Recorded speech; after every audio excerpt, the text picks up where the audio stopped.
Hello? Are we live now? Is that a thing? I think so. Hello, everyone, and welcome to the first Faction Turn Zero stream here. If you are new here, hi, I'm Lichmaster98. I'm your host here for. Oh, am I very quiet? Let me see. Is that any better? Oh no. Well, let me see if I can bump the output here. 1 second.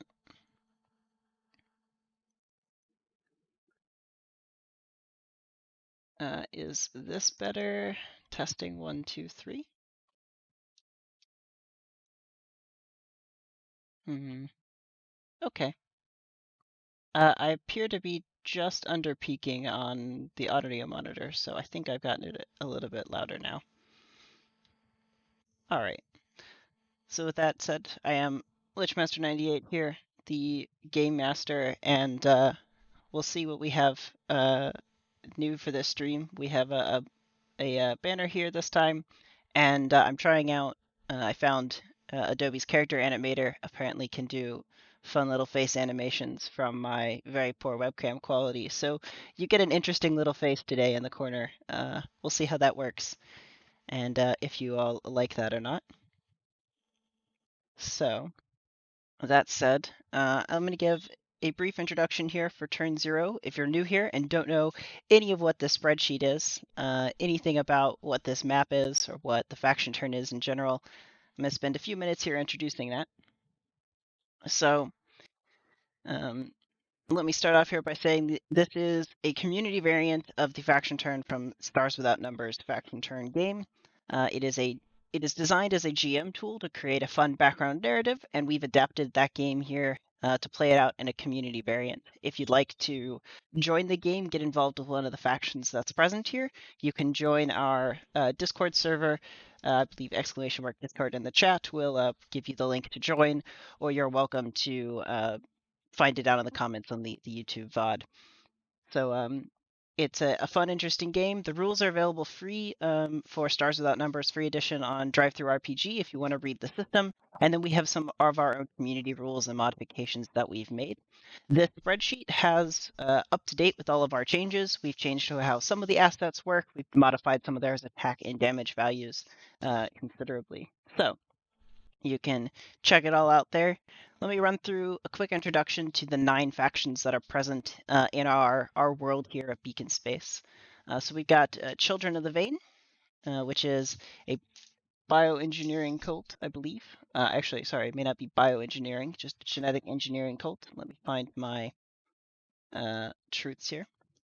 And then we have Ascent, which is, I believe they've been affectionately referred to it as the Messenger Guild, or the Postal Service in our sector.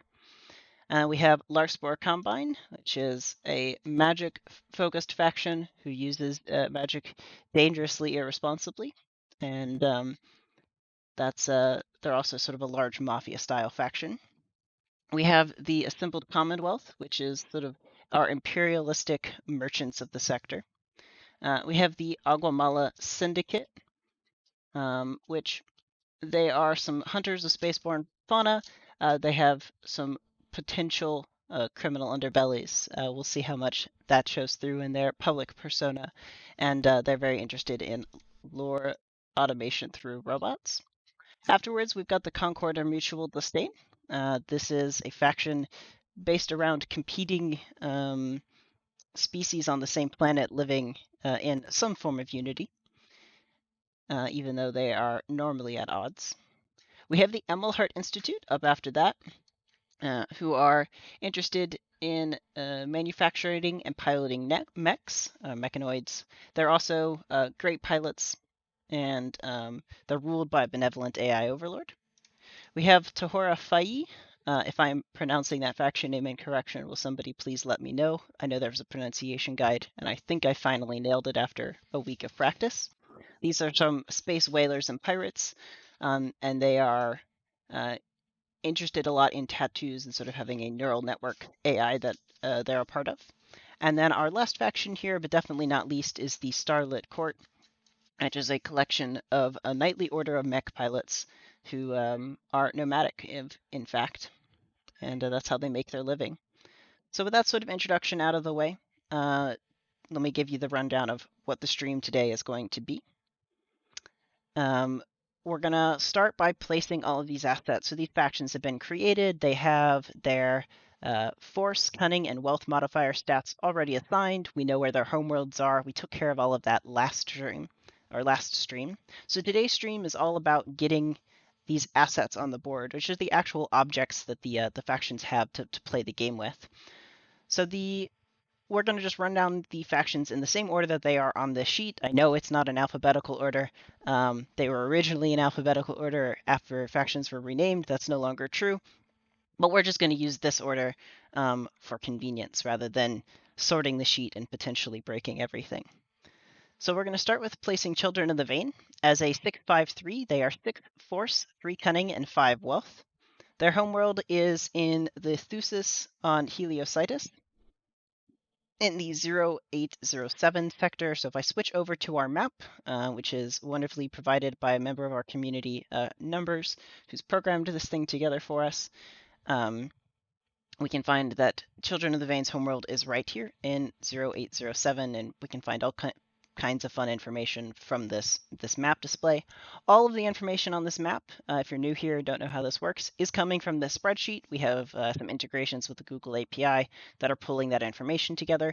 If for some reason you go to load the map and it is slow on loading or takes a few minutes or doesn't load all the way, we may be overloading the API request at that time. So just give it a couple of minutes and then refresh the page and try again. And that seems to be solving the issue. I would suspect, especially a lot during the stream, if you're trying to constantly refresh that map to see the changes as I'm making them live, we're definitely going to exceed the rate limit requests. So be wary of that the map may stop loading for you if you continue to try to refresh it during the stream, as we'll be hitting those caps. So I'd recommend, if you're watching live, follow along with me. I'll try to refresh the map at the end of the stream. Hopefully it's working by then, but if not, it will be available in a short time afterwards. So with all of that out of the way, let's start placing down assets for factions. So Children of the Vein is first. As I said, they're 6/5/3, and they get 6 asset picks because of that.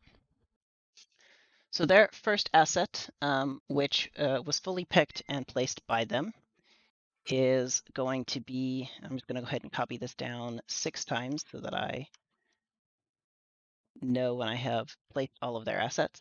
Their first asset choice is a pre-tech logistics, and they're going to be placing it here on their homeworld of Heliocytus. I will do tag at the very end, so you'll find that out after we have placed all of their assets. Their second asset pick here is a pre-tech infantry.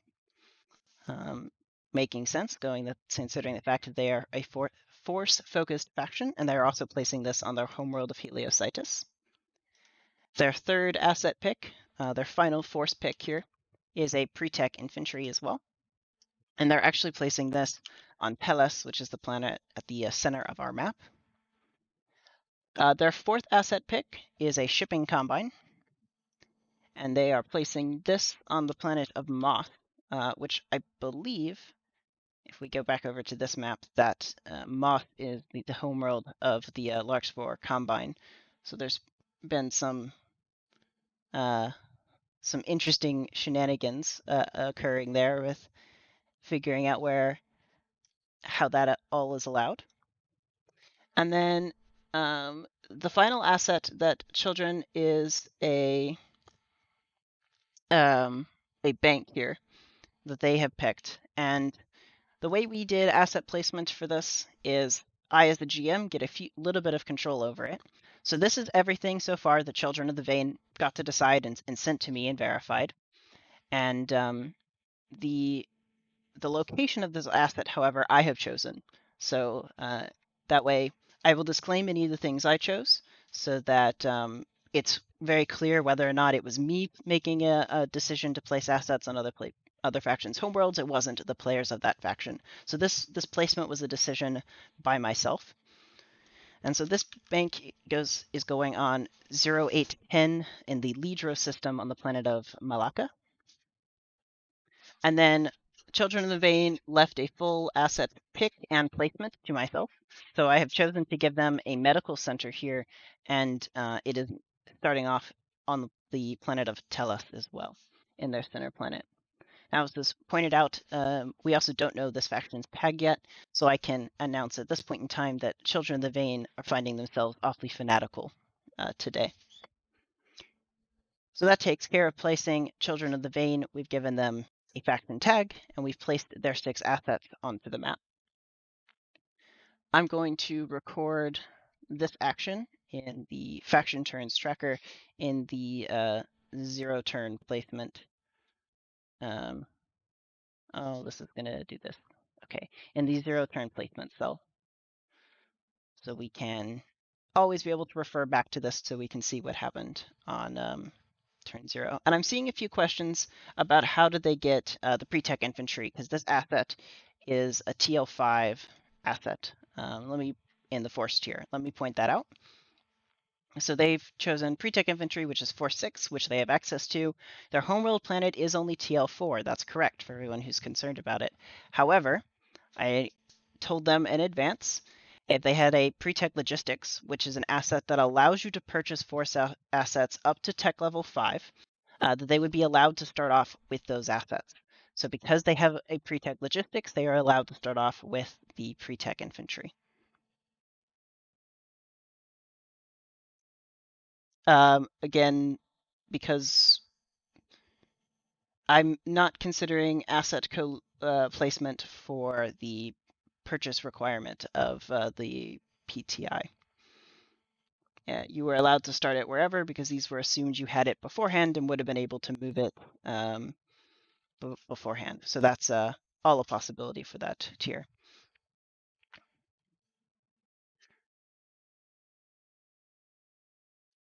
So the next faction here is Ascent that we're going to be placing assets for and giving their tag. So Ascent here gets the tag of Mercenary Group. And they get 4 assets, being a 432 tier. And I believe they're actually the 431s who took 2 XP. So let's go through their assets here. They've chosen a Vanguard Cadres as their first asset, and they're placing it on Hith, which I believe is in fact, their homeworld right here in the Garpact homeworld system. Sorry, wrong word there. We have Tripwire Cells as their second asset pick, also going on the planet of Hiss. Their third asset, which let me double check. My note is incomplete here to myself, which was bad planning. Is their third asset? It was picked by me, and I have chosen to give them the freighter contract asset, and that is also going on their homeworld. And then finally, the last asset that I picked for them is the post-tech industry, and it is also going on their homeworld. So as a refresh, Ascent gets a Vanguard Cadres and a Tripwire Cells that are both on their homeworld, placed by the faction and picked by the faction. I picked both the freighter contract and the post-tech industry and placed them at the request of the faction on their homeworld.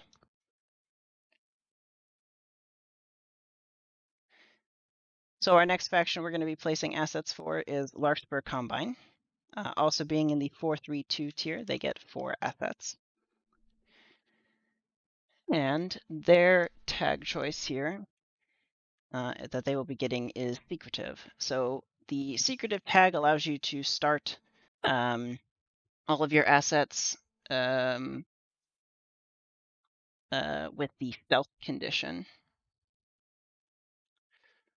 I see a quick note here about adding an asterisk or something to the assets picked by the GM. That information will be available Here in this faction turn tracker here, you can see this note has GM placement. I could color the cells. I can't add asterisks without breaking a lot of the automation integration. So actually, let me go color the cells then. So I will give the cells this purple background color if it was my decision. So people referencing the sheet can know that. And then in about probably when we get around to turn 1, we'll clear all of that color information out because it will no longer be relevant. So with that out of the way, Larspur Combine, just to refresh, is secretive, so that all their assets will start with stealth, and I think that may try to overwrite the colors information, so we'll deal with that here in a second. So they chose all 4 of their assets. They chose a Seductrix that is located on the planet of Gome. They've chosen a second Seductrix, which is also on the planet of Gome. Those were both their decisions. And then they've also picked a Surveyor's asset, where I was given the ability to place it. So let's go ahead and highlight that. And I have chosen to place that on Telus. And then finally, they chose a post-tech industry as their last asset, which I got to place, and I have placed on Moss. And this asset pick was mine.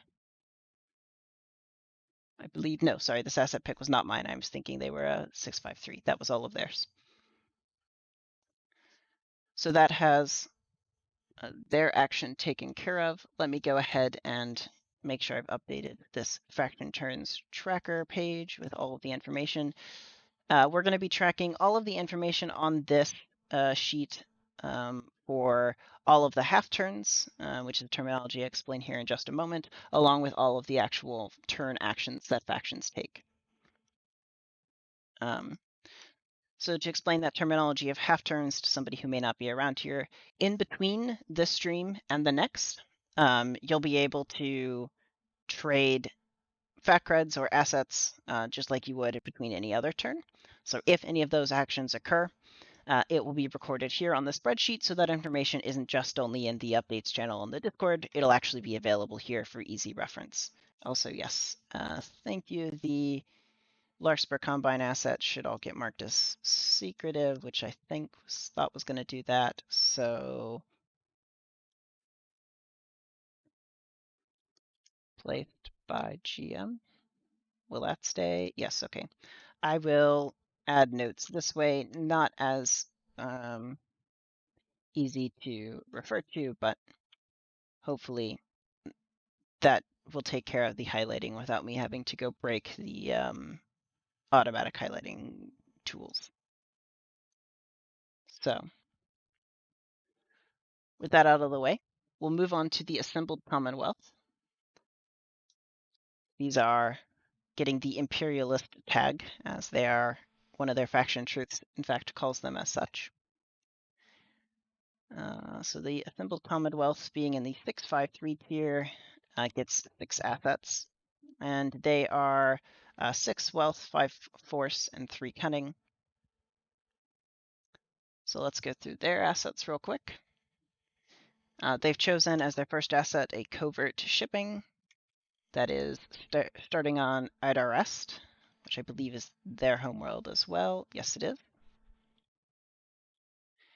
They've also chosen a pre-tag logistics themselves, also starting on their homeworld. Finally, they've chosen a commodities broker that is also starting on their homeworld. They've chosen another commodities broker that I got to place. These last 3 assets from them I got to place, so let's mark that. And I have placed this one on the planet of Longza in the 0711 Bazaar sector. They've chosen as well another commodities broker that gives them their maximum of 3 wealth asset picks. And I've placed this on the planet of Hith. And then finally, they chose a strike fleet as their last asset, which was placed likewise on Hith. So again, assembled Commonwealth is imperialist as their tag, and then has got a covert shipping on Idarast, a pre-tech logistics, and a commodities broker located there as well. They have a commodities broker, or also referred to as a CB, on the planet of Longza, and then they have a CB and a strike fleet on the planet of Hith. And keep in mind that those last three placements I made as the GM, not the faction did not make those. Right, so let's add their information there. Cool. So our next faction to place assets for is the Agamala Syndicate. They get 4 asset picks, being a 4 force, 3 cunning, and 2 wealth faction. And they've been granted the tag of Warlike. Cool. So their first asset choice was Cyber Ninjas. And they've placed those on their homeworld of Nueva Cuauhtemoc, which I also believe I'm pronouncing correctly. Thanks, Wikipedia. We have a second choice of a covert shipping that they have also co-located on their homeworld. And then they chose 2 additional strike fleets that I was given the privilege to place on the board. So both of these decisions were mine. And I have placed one on the planet of Telus, the very center of our starting area, and I have placed the second on Heliocytus in 0807. Our next faction to assign a tag and assets for is the Concord Mutual Disdain. They are, if I can type, they are also in the 432 category, being a 4 wealth, 3 force, and 2 cunning faction. And they've been granted the Deep-Rooted tag. Their homeworld is in the 1210 system of Hela on Karduk. So being deep-rooted, they made 2 very smart picks, being a wealth-focused faction with 2 post-tech industries that are located on their homeworld. And then with the selection of the tag of Deep-Rooted for them, they allowed me to pick 2 other additional assets to be on their homeworld. And I have chosen to give them a lobbyist and an elite skirmishers that are located on that planet. So that takes care of them. They are deep-rooted. They've got 2 post-tech industries on Karduk, along with a lobbyist and an elite skirmishers. Yes, that is correct. They do actually have them. I believe it's fish-based species currently that they're working on lore for. But that'll be interesting to see. Hopefully we'll be able to have some of that information up on the wiki shortly once they've finalized it. And I've actually got spoilers for earlier or later on in the stream. We've got some fun information about sort of lore that we'll be announcing. So, well, we've got to get through these asset picks first. So we've got 3 factions left. So our next faction to place assets for is the Amelhart Institute. And they are in the 6-5-3 tier. They are 6 wealth, 5 cunning, and 3 force. So they've been granted the tag of their choosing of technical expertise. So with all of that taken care of, let's place their assets. They've chosen 2 commodities brokers. And these are both located on their homeworld of Ingurid. And then we have a Vanguard card race that they have also picked to place on Ingurid. And then they have also picked a commodities broker as their final wealth pick that they have placed on Sihi, which is, I believe, the homeworld of the Starlit Court. Yes, it is. The other assets are on their homeworld so far. So I'd love to know what the story behind the Amelhart's Institute investment with the Starlit Court is. Thank you for the reminder to color those 2 assets. So Amelhart's final asset that they picked is they picked a smugglers that I get to choose the location of. And so I have placed this on the system of of GOM in the high system. And then I get a final asset pick and placement for this faction. So I've chosen to give the Amelhart Institute a party machine, and then place that on Telus here in the center of our starting area. Right, so we're down to 2 factions left, but let me double check Amelhart's turn here. So they have 2 commodities brokers and a vanguard cadres that are all on their homeworld of Ingrid. They have a CB on Sihi, and a smugglers on Gome, and a party machine on Telus. That looks correct. All right, let's go ahead and get that added into the faction turn tracker, which it looks like I am several factions behind on copying and pasting this. So let's add all of these in. So this information is available to people watching the VOD or just following along on the spreadsheet. So next we have Tahora Faye as with their tag pick and assets. So they've been given the tag of pirates. Makes a lot of sense considering they're a pirate space whale hunting faction. So they get 4 assets here, being the 4-3-2 tier. They are 4 force, 2 cunning, and 3 wealth. They chose 2 strike fleet, both to be located on the planet Dyne, which is their homeworld, I believe, in the Tootham system. And then they also chose a post-tech industry to be located on Dyne as well. And then finally, they gave me a dealer's choice or GM's choice with asset pick and placement here. So I have given them a Saboteurs on Telus to have some fun with. And then our final faction to place is the Starlit Court, who also gets 4 assets, nicely lining up with the end of my spreadsheet that I nicely prepared for this. Starlit Court is also getting the tag Mercenary Group. And then they chose a strike fleet here that is starting off on Ingrid, which is the homeworld of Amelhart Institute. So maybe I'm seeing what AI managed to purchase there with those investments of a CB.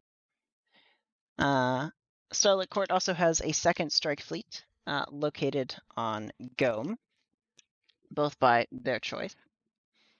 And then they have 2 assets that I got to choose the location of. So they've picked a Harvesters that I have placed on Sihi of their homeworld. And then they also chose a Smugglers, which I have located in the center of the map on Telus. So that concludes placing our assets. Let me double check that I have appropriately colored all of the assets that I should have for the factions. That looks correct to me. These are both noted by the cell notes because the stealth ability hides them from the coloring. Cool. So let me just copy over the last couple of faction updates into the faction turn tracker here, and then we'll move on to the next segment of our stream today. All right, add in Tahora Faye and the Starlit Court. So again, this page we're looking at right now will hold all of the records for actions that take place that modify the sheet. We can see that the asset tracker, has been fully filled out for the moment. There is a lore column on this sheet now that is new for anyone who may have been returning from us. This information will show up on the sector map, which I will hope loads for me. It may not. And allows you to place about a 1 to 2 sentences worth of lore, as I figured we're maxing out the API, so we'll get back to that later. And so if you have a 1 or 2 sentence description of an asset that you would like to appear on the map, perhaps a link to the wiki article about a specific asset, you can let me know via your faction rep, and I or one of the mods will get this column updated for you with a small description. It can't be too long, of course, but a small one is fine, about a sentence or two. So I know we went through that fairly quickly, but the placement isn't. It's pretty exciting, but doesn't take as much time as rolling dice will for a normal faction turn. So now that we've placed everything, I'm actually going to make sure we can appropriately filter this so that I can sort this sheet so that these can now be in alphabetical order by faction, and then you can apply temporary views on your own view of the sheet to sort it according to maybe where assets are located by if you'd like to check a specific planet. Of course, once the map has dialed back all of its API requests and is working a little bit more consistently, you'll be able to check all of these things out on the map too. On a hover, the assets will show you their different stats here. So if you're new, I'm going to run through one asset here just to describe how these stats may work in play. So we'll start, and I'll just take these commodities broker because there were quite a few of those placed. They've got 10 HP. We've got 10 maximum HP. They're a special forces type asset, which comes into play with movement abilities from other different assets. When they make an attack, this asset would roll a wealth stat versus another faction's wealth stat. Would do 2d8 if it succeeds, 1d8 if it's countering. And this A indicates that we have a special action that this asset can take on a use action ability turn. And for the commodities broker, you can roll a 1d8 and gain that as a savings on the next asset the faction purchases. There's a lot more details to learn. If you want to read up on any of the assets, you can check out this asset details page. It should be fully up to date with all the changes we've made. So yeah, that's a important thing there. And then um, the asset and XP's table has the full table and charts where you can find the cost, HP, tech level requirements, type, tack dice, counter tack dice, all of that right here. I think I got the webcam working again. I accidentally minimized the application that's running that. So with all of that taken care of, let's move on to the next part of our stream here. So one of the things from the last game that was played is that was a concern is what about this idea of faction death? What happens when a faction's HP goes to 0? So one of the changes we've made this game that's relevant to this is the base of influence of a faction, its HP on their homeworld. Let me be clear about that. Of a homeworld's BOI is equivalent to that faction's HP. So this value is equivalent to what that BOI value is. When this value goes to 0, from attacks by other factions on the faction turns, or a faction chooses to scrap their BOI and take enough damage that it would make this value go to 0 or lower, they have essentially died mechanically. How would we want to represent that in fiction? It doesn't have to strictly be that this faction just entirely, ceases to exist one day, because that's not very realistic. It could be if that's what the faction chooses it to look like. However, factions would also be able to choose if they were defeated in lore, perhaps in a war, perhaps they're really just relegated down one tier of influence. So one of the ways to look about the faction turn game as a background generation tool for telling a story in a campaign setting, or even just the setting that we're playing in, is the power players that are currently on the tier or the scale that we're looking at. So right now, this is the scale we're at. If a faction were to die, they may just be relegated down one scale. So perhaps they're relegated to more of a planetary level power rather than a sector level power. So if we were to zoom in on any one planet, for this moment I'm going to pick on Telus, even though there's no faction located there. If we were to zoom in on Telus, we may have an entirely different set of factions. We may treat movement slightly differently about where you are and where assets can be located. But we could zoom in on the planet to take a look at more specific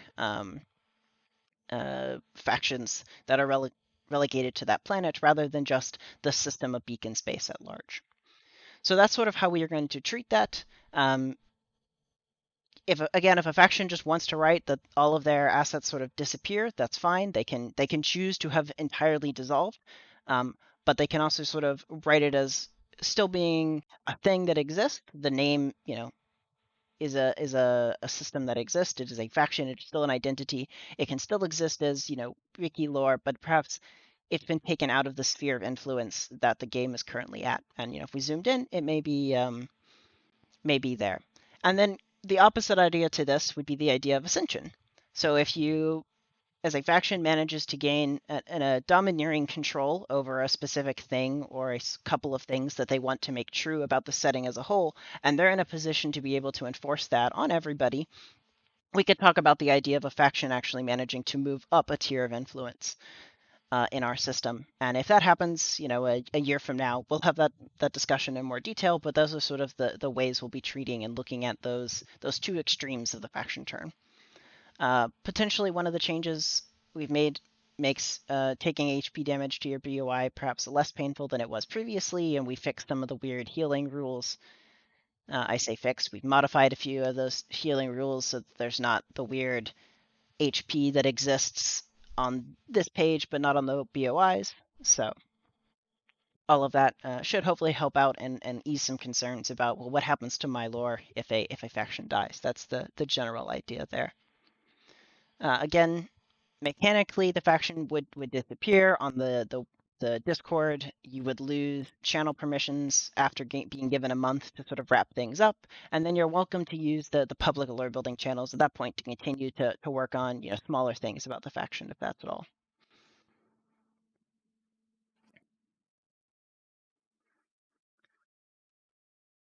I have a question here.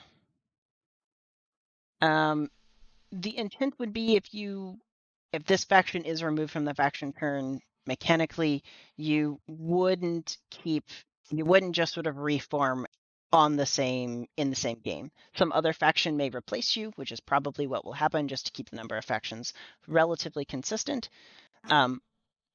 But the idea of sort of a rebel version of your government isn't quite on the table, because we do want to respect that, at least on the game level, this faction has sort of been taken out of this sphere of influence. But you'll be given some time and the lore can continue to exist.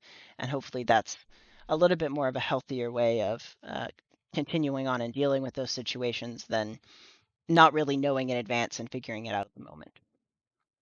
If I should probably make sure this section that I just talked about is easily accessible via YouTube video, and we'll make sure that that's a link that's available to factions.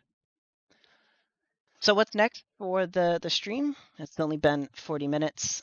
Here, let me switch to the screen with a little bit of a bigger Lichmaster face here. So I'd like to give, I know there's some people who've told, hey, the center planet of Telus is off limits. So what's going on with it? Well, I'm going to hope to give some idea of what's going on with it, and hopefully alleviate some of the concerns there. So the planet of Telus is currently under the control, fictionally, of a group called the Telus Terra Group Initiative. They've been abbreviated as TTGI. So if you were on the Discord, you now know what that abbreviation stands for in our fiction. The Telus Terra Group Initiative is a group that is working to terraform the planet of Telus into being an ideal planet for any of the species that live in our sector to live on. It is currently underway. All factions that currently exist on the board, somehow or another, they can figure out how that is, have a member or a character that exerts their influence on the Overseer's board. This Overseer's board gives you a way to create a faction character, as sort of discussed in the lore scoping document, and we'll be able to add it into the wiki page. This wiki page will be maintained by the mods. This is a project that we are using to sort of implement a fun little narrative story into the game to give factions the option to engage with it. And push along this idea of terraforming a planet, because that was sort of one of the central pillars and ideas behind the setting, along with the exploration aspect. So we wanted to make sure that both of those were respected in fiction. So this Overseer's board was currently in control of Telus. It's being terraformed during play, and factions will have a way to interact with that. You could potentially see changes on the spreadsheet from the planet, tags to becoming more hospitable, and those sorts of things as time progresses. We'll be slowly introducing the mechanical impacts of this. I'm not prepared at this exact moment to talk about them publicly on stream, but if some factions may be finding out some information over the next month as we get ready towards turn 1 here. So that's sort of what's going on with Telus. There's this terraforming project around it.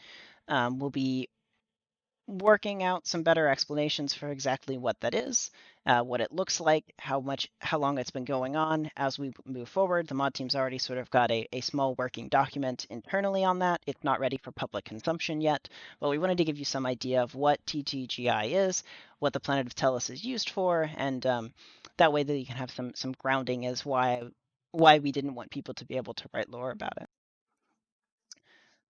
So with that taken care of, I have, let's see, looks like 2 other topics to sort of discuss real quickly, and then just the one other announcement.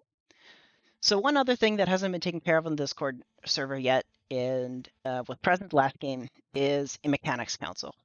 The Mechanics Council was the group that helped playtest the game, figure out, well, I say playtest, help figure out changes, help propose potential, or help see potential rule conflicts, rule problems, propose solutions for them, and overall discuss it. I'd like to change the format of the Mechanics Council for this turn. We're going to try it in a different way, and hopefully it works better. And we will see what happens for that. So the Mechanics Council is going to be opt-in. You can choose to join this if you want. There is not a limitation based off of X number of people per faction. There's none of that. If you want to be a member of the Mechanics Council, you'll be able to join. For the moment when it becomes available, you'll have to ask a mod. Eventually in the process, you'll be able to just ask the passport bot for access to the room. But for the moment, you'll ask a mod, and it's not ready yet, so don't come pinging us right away. I just wanted to go over how it would work on stream when people were around to hear. There will be a list of expectations that are expected of individuals engaging in this room.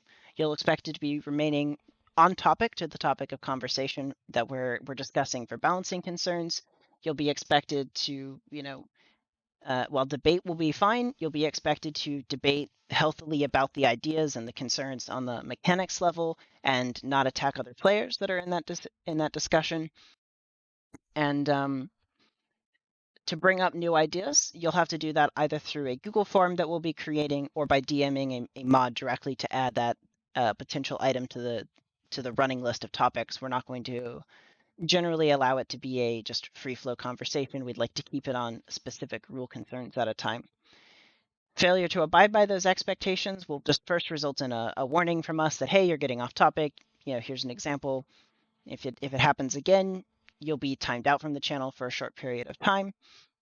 And if it continues to happen, your privilege to be a member of the Mechanics Council will be revoked temporarily and potentially permanently, depending on how many problems we have. I'm hoping we won't have many, and that everybody who wants to join this process does and engages with it in a healthy manner to help balance the game better. But for the moment, that's how that process is going to work. We'll have a document up detailing in a little bit more, or detailing in more detail, what I've just talked about over the next couple of days, so that information will become available. And it'll probably open up sometime this month, but I'm not 100% sure on when exactly that will open. It will open when it is ready. We don't want to rush into it. And then the last thing to discuss is, you'll notice we didn't have any faction announcements in this turn. And previously, factions were given the ability to sort of make a short 30-second, 60-second pitch with their faction turn. Well, we'd like to allow factions more time than just a minute to sort of announce and give ideas behind what happened in the turn. But we also don't have time on this stream. If we had dice to roll, we had attack actions to process, the stream would probably have taken closer to 90 minutes. But so to alleviate that and just sort of give the factions more time to talk about lore and present cool projects, we're going to be running a dedicated lore stream. So that lore stream will happen in this upcoming month, we will have our first one on the 19th, I believe. Yeah, the 19th, probably around the same time, at about this time, about 1 to 2 p.m. Eastern Daylight Time. And it'll last for about an hour or two. Factions will be allowed to submit, and we would like you all to take some time to submit some discussions about presentations about where your assets got placed, some basic ideas behind them. If you have a way you want to introduce your faction fictionally to the community, please let us know. We are interested in running that for you, and each faction will be given about a 5-minute time slot at this stream, so you have a little bit more time to work out presentations. If we want these to be a monthly thing, they will always be 2 weeks after the stream. At least that's the hope. Scheduling conflicts may avoid that, but we will try to announce the month's lore stream on the same turn. So that is sort of the idea. We'd like this to be a monthly thing. We'll also add in the ability to specialize, featured wiki articles. We'll have some discussion over cool artwork that we've seen in the Discord that's been created by community members, highlighting those pieces of art, showing them off, getting the community really engaged in that. Sort of as a way to showcase all the cool things that happen that aren't just the mechanics of the game. And we figured this would be a great way to do that. So I will actually have 2 co-hosts, more than likely, to help me out with that from the mod team. It won't just be my talking face in the stream. For that, we'll have a couple of us going through, discussing the lore and the fiction that is being created, so we can go over the sector beacon space and give some people some good indications of what it's like on a faction level, on a system-wide level, on a sector level, all of those types of things. And then finally, just a short announcement. You'll notice that Passport Bot didn't run on the first of this month, as it has previously. We're going to be setting a new policy that faction switches from the bot will occur 48 hours after the stream at the next available midnight Eastern. So in this case, we'll run faction switches at 11:59 p.m. on September 17th. Or 17th, sorry, September 7th. I can totally read my own notes and not add an accidental wrong date there. So on September 7th, midnight Eastern, that right around that time, Passport Bot will run faction switches. So if you have requests, if you'd like to change factions, please get them in before that date. After this turn, we will not be switching people in between factions. Because obviously that could impact the mechanics decisions that have to be made. We don't want to risk that sort of accidental information share. So this will be the new policy moving forward, is that 48 hours after the stream, that next midnight, the faction bot will run. He's already programmed to do so, so Passport Bot should be able to handle that immediately at that day. So again, get your request in by then if you want to change factions. As I said, that's going to be our standard policy moving forward. So that means the information that faction reps need to get from me regarding your turn initiative will occur after that date, so that it's not available to people before you've switched. So sometime around the 8th or the 9th of next week, expect faction reps, you can expect a DM from me indicating what initiative you go in for turn 1, and we'll go from there. As I said, the lore stream will be on the 19th of September at around this time, and ideally, our turn 1 stream would be October 3rd.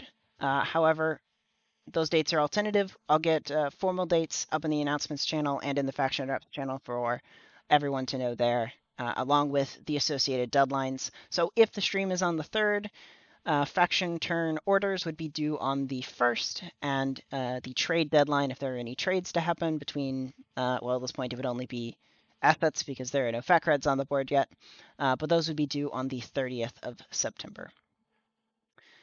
I think that's everything I had to talk about today. Mods, if there are any of you around in the chat, did I miss anything from our internal documents? Did I make sure I covered everything? I got that lore announcement. It looks like I've got the map to load for me, so I'd like to show that off on stream here right as we get ready to end, as I give people a few minutes to double check I haven't missed anything. If you're new here, I'd always appreciate a follow. So if you haven't followed, you get notified when we go live. We'll be doing this generally monthly. So quick overview of how this map works right here at the very end of the stream, because I've got it to load up for me now. So now that the assets have all appeared on this map, you can see some pretty cool integrations from it. You can hover over assets to see their stats, their sort of special details, any of the faction things that are relevant to them. Those all appear here now. These factions, there's still an off by one bug that'll need to be fixed in this display that I will notify numbers about. But this display now has the faction tag information in it along with everything else there. And you can see assets that are located on different planets. Some of these details may be slightly out of date. There's a note here that this needs governmental permission. That's no longer true. We've modified how that rule works. I would not entirely trust all of the hover distance calculations that are being displayed on this map. We have modified a few of those. Strike fleets, in fact, are one that can move 2 hexes rather than just 1. So again, information on this map is intended to be accurate, but the official location for all of the rules is that the sci-fi spreadsheet. You'll find the official rules here. Some of this information is changed from the way it is in the book, so it may not be 100% accurate. But you can hover over these factions, assets are colored, so this is the way this map works, and you can zoom in and out with a scroll wheel if you're on a desktop. I don't believe this map works very well on mobile. I apologize. Again, this is intended to just be an auxiliary display of the information. The spreadsheet is that official information. All right, so with that, I'd like to thank everyone for attending Stream Faction Turn 0 here. We got done in, it appears to be just under an hour. Thank you all for tuning out and coming out and enjoying the faction placement. I'll see you all in a few weeks here with a lore stream. Thanks for coming out.